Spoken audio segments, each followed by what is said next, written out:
बड'लेण्ड इंखं टेलिभिजननि नायबिजिरनाय आरो रिपर्ट बादियै आसामाव जानानै थांनाय रायजो बिसायख'थिनि भट साननाय खामानिया फैगौ 2 मे खालि जागासिनो दङ। 2 मे खालि भट साननायनि गेजेरजों फैगौ 5 बोसोरनि थाखाय आसामाव सोर खुंथाय बिबानखौ मोनगोन बिनि सायाव रोखा जागोन आरो बे बिथिंखौ लानानै बड'लेण्ड इंखं टेलिभिजननि बिथिंनिफ्राय एग्जिट पल होनो सिगांदों। गिबियावनो बड'लेण्ड हालामनि सिङाव थानाय आसाम रायजो बिसायख'थिनि बियाबफोरनि एग्जिट पलखौ होनो सिगांदों। क'क्राझार जिल्लायाव मोननै इलेक्शन जिल्ला दङ,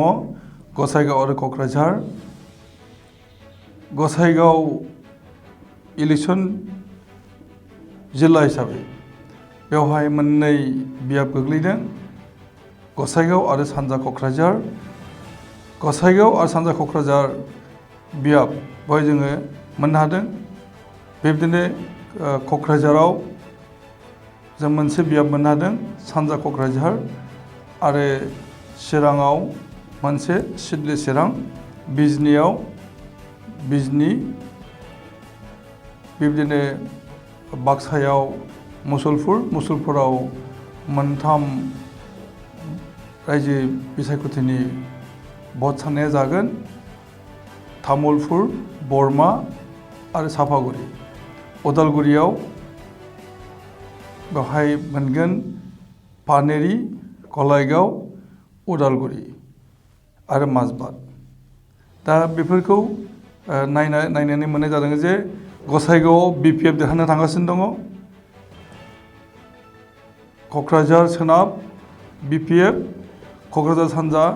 BPF, सिडली चिरां BPF, Bijni BPF, Sapaguri BPF, बरमा UPPL, Tamulpur UPPL, Paneri BJP,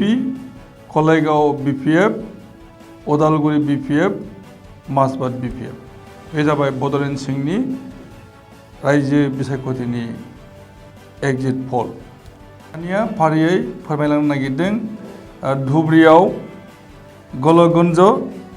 Congress, Dhubri AUDF, Gauripur AUDF, Bilasipara west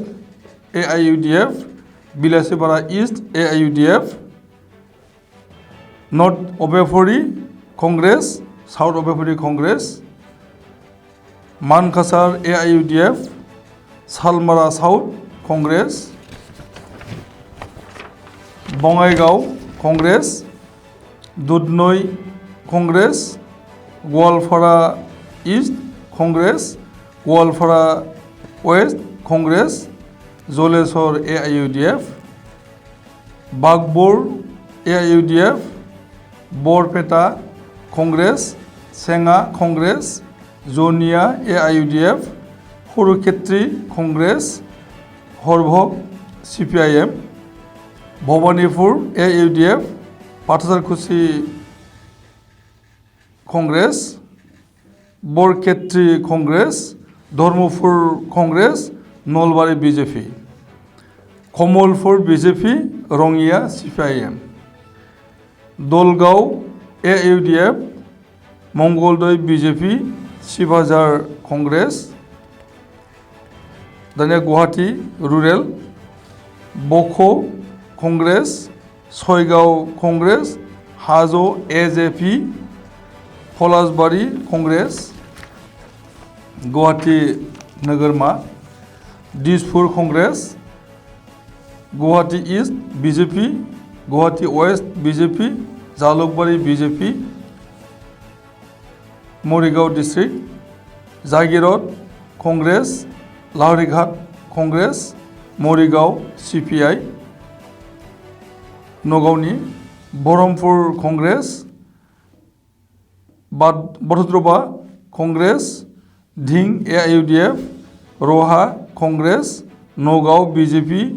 रुपुहियाट Congress Samaguri Congress Kaliapur Congress दानिया हजाय जिल्ला Hojai Congress Jamunamukh AUDF Lumding BJP Tezpur Barchalla Congress Dhekiajuli Congress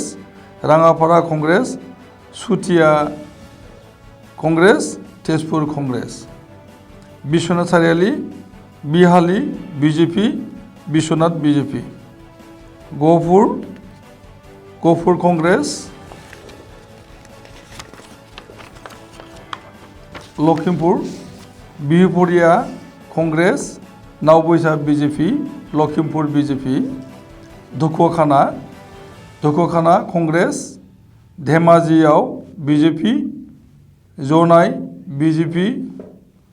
Jorhat BJP Dergaon Congress Teok Congress Nazira Congress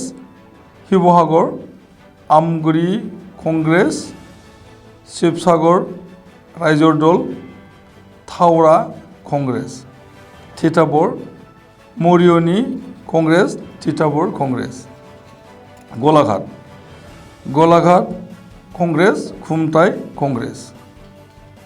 धनसि जिल्ला खरुफोथार बीजेपी हामरेन जिल्लायाव Baithalangso BJP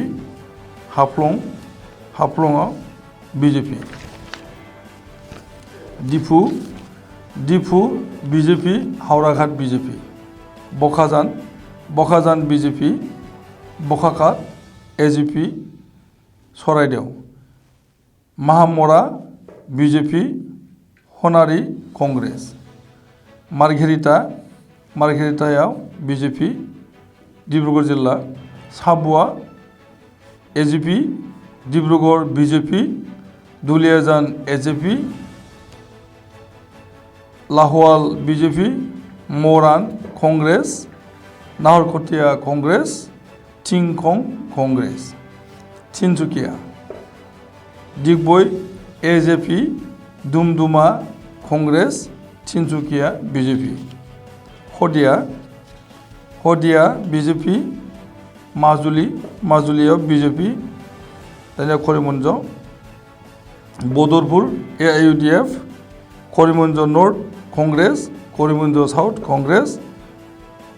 फातारकान्दी Congress Ratabari Congress हाइलाकान्दियाव Algapur AUDF Hailakandi AUDF कादलिसेरा AUDF सिलचराव BJP Sonai AUDF Udharbond Congress Barkhola Congress Dholai BJP Katigorah AUDF Lakhimpur BJP बेफोरखौ नोजोर होनानै मोननो हायो जे महाजोतआ मोनगासिनो दङ कंग्रेसनिफ्राय 56 AUDFनिफ्राय 18 BPFनिफ्राय 9 CPI निफ्राय 2 CPI निफ्राय 1 आरो रायजो दलनिफ्राय 1 गासै मोन 87 मासियाव देरहागासिनो दङ महाजोत आरो मित्रजोतआव दङ BJP 32 AGP 2 UPPL 2 आरो दङ AJP 3 गासै 126 बियाबाव बिसायख'थि जादों आरो 126 बियाबफोराव AJPआ मोनगोन 3 UPPL मोनगोन 2 AGP मोनगोन 2 BJP मोनगोन 32 कंग्रेस मोनगोन 56 AIUDF मोनगोन 18 BPF मोनगोन 9 CPI मोनगोन 2 CPI मोनगोन 1 आरो रायजो दल 1 बड'लेण्ड इंखं टेलिभिजननि एग्जिट पल बादियै